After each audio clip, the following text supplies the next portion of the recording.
Hey, deserving listeners, Darcey and Stacey. I think it's season 4. Let's see what happens. Let's see what comes out on my face as I watch. How much is going to be this place? So you could do the whole wedding, everything here that you need.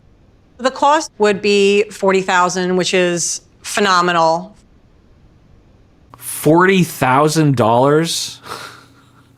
My God. Does that include the food? I mean, maybe I'm out of touch. I'm sure that I am, but my God, 40 grand. My goodness. No. It's not worth it for me. Like, waste the money, basically. How is this expensive? You keep saying that over and over again. This is too expensive. That is too expensive. I don't know what their money arrangement is between the two of them. My impression is Florian doesn't earn a penny. Maybe he gets some money for being on the show. I'm guessing. I hope he gets money for being on this show. And my impression is that Stacey has, I don't know, maybe Florian has a bunch of saved up money from his previous work, or he does some sort of work that we don't know about. I don't know. So along those lines, I just wish we understood the landscape, because if Stacey worked really hard and earned a lot of money and has, apparently she has the money to pay for that. But it's also possible that Stacey's like, I just want to charge this to my credit card, which is, of course, their credit cards, right? You share each other's finances in that way. And I believe, I'm not a lawyer, but I'm pretty sure, like if my wife has a credit card and she buys a bunch of stuff or she takes out a loan, I'm pretty sure that's also on me. I mean, don't quote me on that, but I'm pretty sure. Anyway, so if they're charging credit, then obviously he does have, he has a right to say whatever he wants to, but I could see a world where all this is being funded by Stacey and maybe even Stacey's dad, I don't know.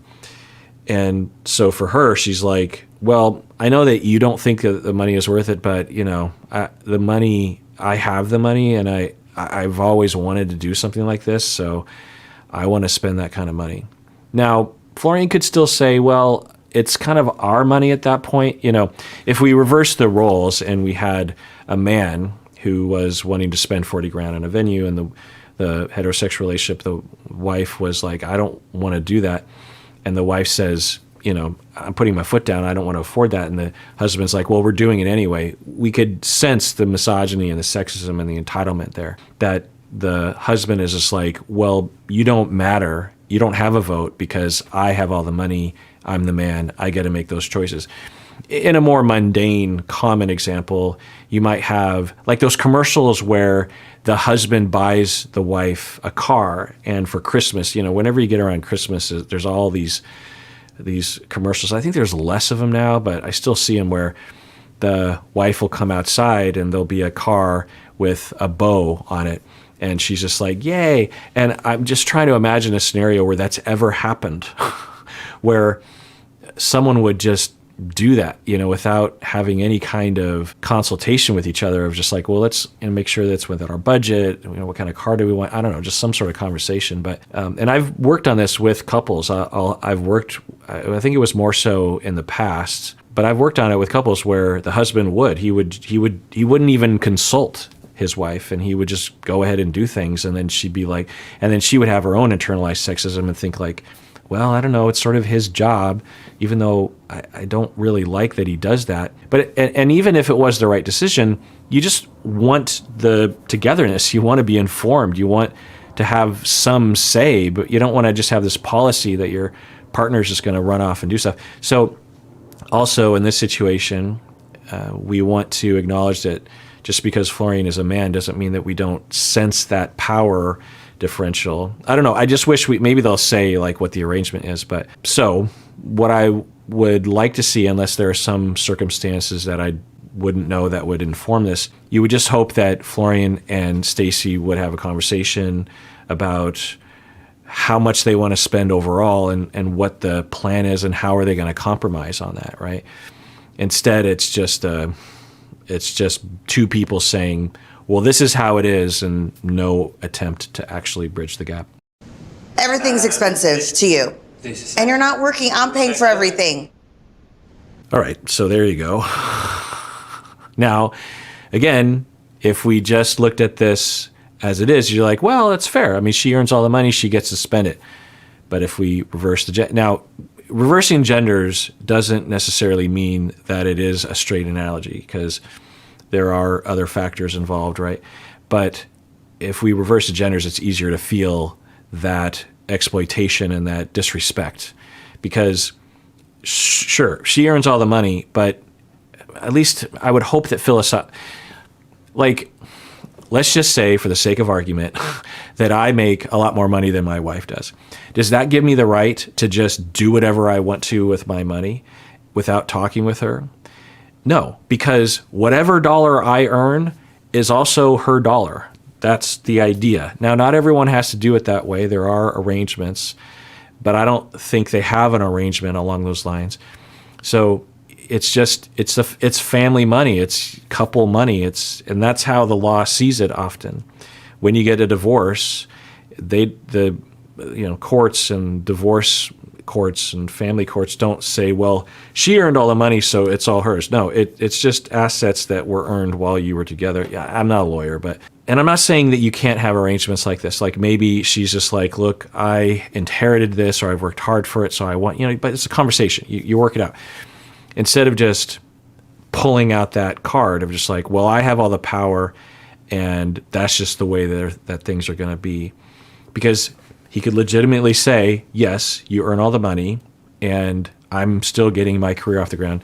Now, we've also seen that he doesn't have a lot of wisdom about his own modeling career and isn't really trying to learn from feedback. We've already been over that. But he could say, yes, you earn all the money, but I'd like to believe that we're a team and that the money that you earn is our money and that we make decisions together. And certainly I want to thank you for working hard, and I'm trying, but I'd like it to be a together process, and I don't want you to unilaterally just make decisions about what is done with our family money, that kind of thing. And, it depends. There's nuances there, but just that being said by her, just like, well, it doesn't matter, I earn the money, is, I just don't think that's very fair. And if you really cared, if things were too expensive, you'd be working right now. I don't like it. I don't want to spend that money for that. It's not your money, it's my money.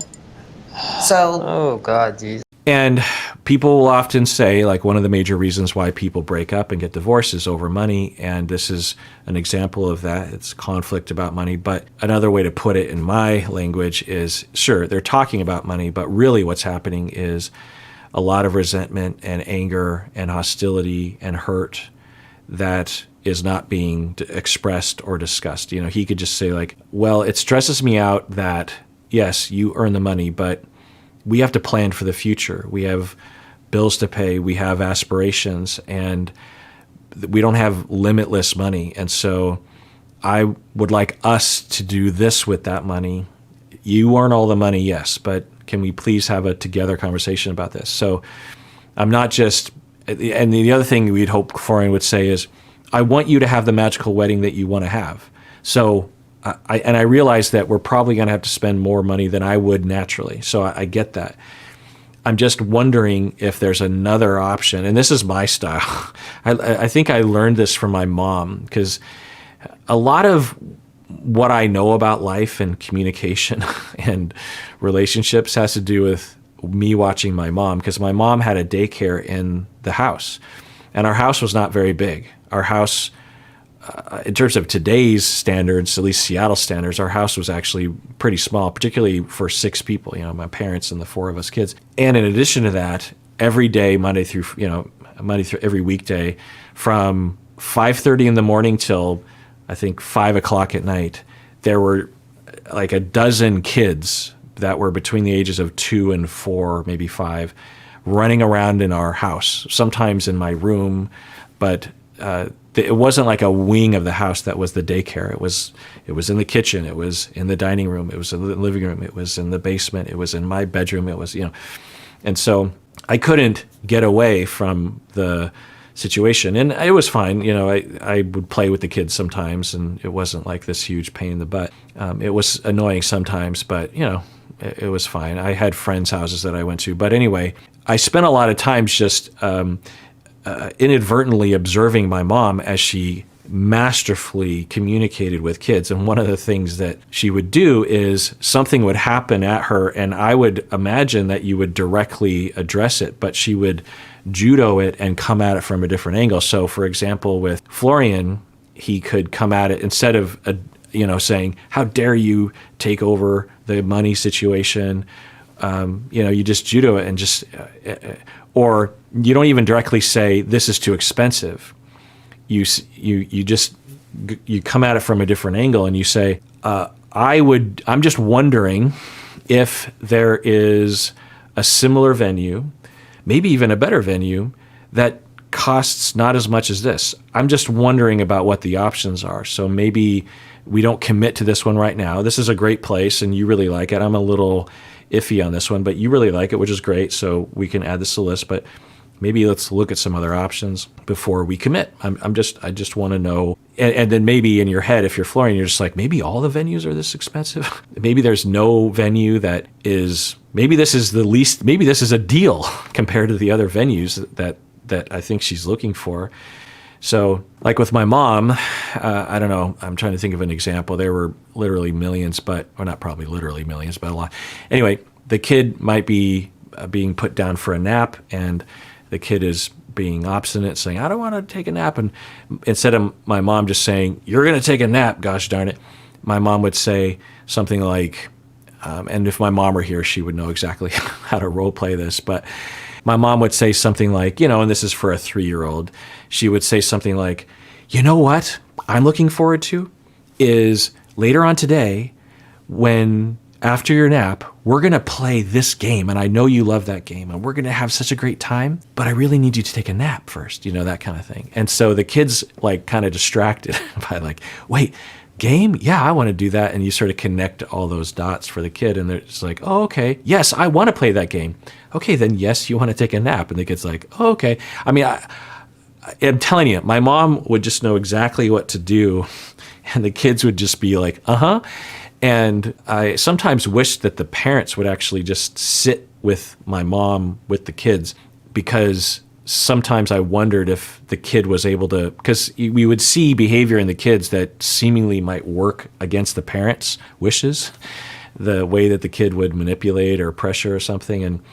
And there's no guidance regarding this. There's very little guidance regarding how to parent, particularly back then, because now at least there's podcasts and YouTube videos on how to parent. But back then it was just like you're just shooting in the dark for the most part. And so anyway, so that's just one example, but a lot of the things that I talk about or the vibe that I have comes from my mom, not only just from watching her be a daycare professional for, 20 plus years, maybe longer, but also just kind of the way that my parents are and the way that my mom is.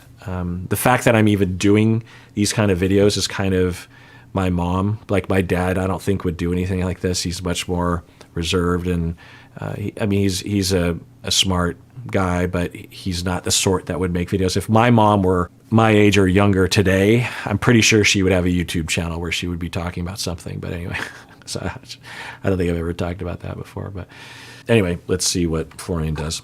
Jesus Lord. I'm just so frustrated right now. Florian is critiquing every little thing about Harbor House. He's acting like nothing's good enough. It's almost like he's trying to sabotage this wedding. Okay, so similar to Darcey, Stacey is going to the most suspicious negative interpretation.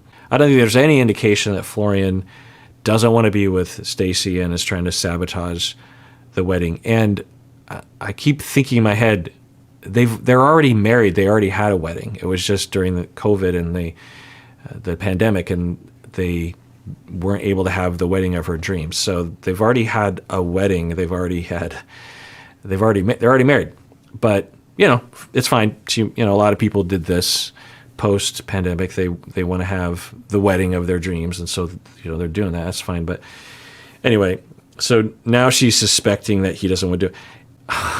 Again, maybe I have no idea how much venues cost, but I thought his reaction was completely rational. He could have done more to have a collaboration with her, but $40,000 for a venue. Now, If Stacey has millions of dollars, then okay. If she is just rolling in money, then yeah, maybe Florian's just like, well, I don't know. She has so much money. I guess it doesn't really matter in the end.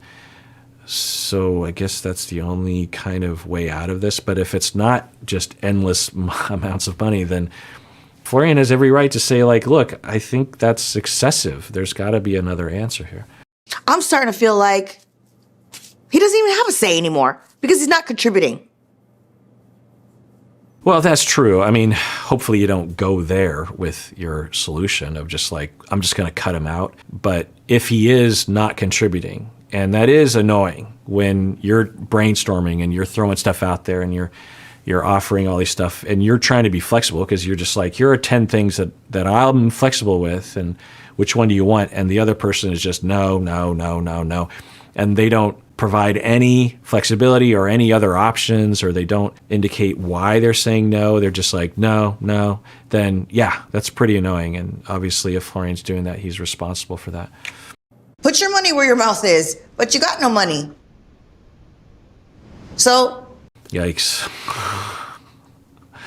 Wow. Wow. Now, if you want to have a private conversation away from the cameras, away from this employee, that you have a bone to pick with him not putting effort into making money and contributing, okay. It should be nice to each other. It should be respectful. He emigrated from another country.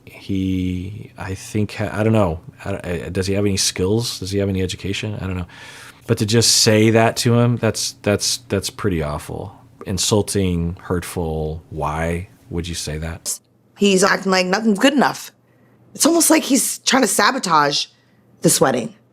I'm starting to feel like he doesn't even have a say anymore because he's not contributing. Oh, and by contributing, she might have been saying money.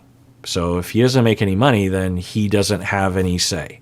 And what a wonderful way to start what a wonderful way to get married. You know, I'm just going to do everything regardless of how he feels about it, and I don't care if he likes it. I don't care if he's on board. I don't care. You're getting married, you know, he's half of the equation of the marriage situation. So you think, you know, in terms of the ceremony and all that stuff. So you'd think you would want to at least try. I'm starting to feel like he doesn't even have a say anymore because he's not contributing. Put your money where your mouth is, but you got no money. So I think I'm gonna make an executive decision. Okay, executive decision. Yeah, we're gonna book it. We're booking it. Okay. Okay. All right. Well, I don't know I wish I knew more about their dynamic and policies on this. It's possible, and how much money they have, I suppose, which I'm sure we'll never know. And certainly I don't have the right to know that. But it's possible that Florian will adjust to this and be like, well, I did what I could, and oh well, moving on.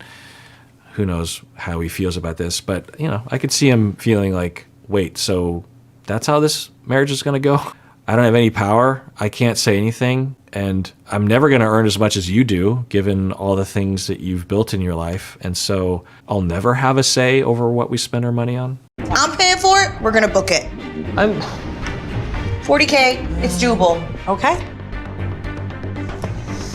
We're gonna do it. We're gonna book it. Yeah. The employee's like, okay. Yeah.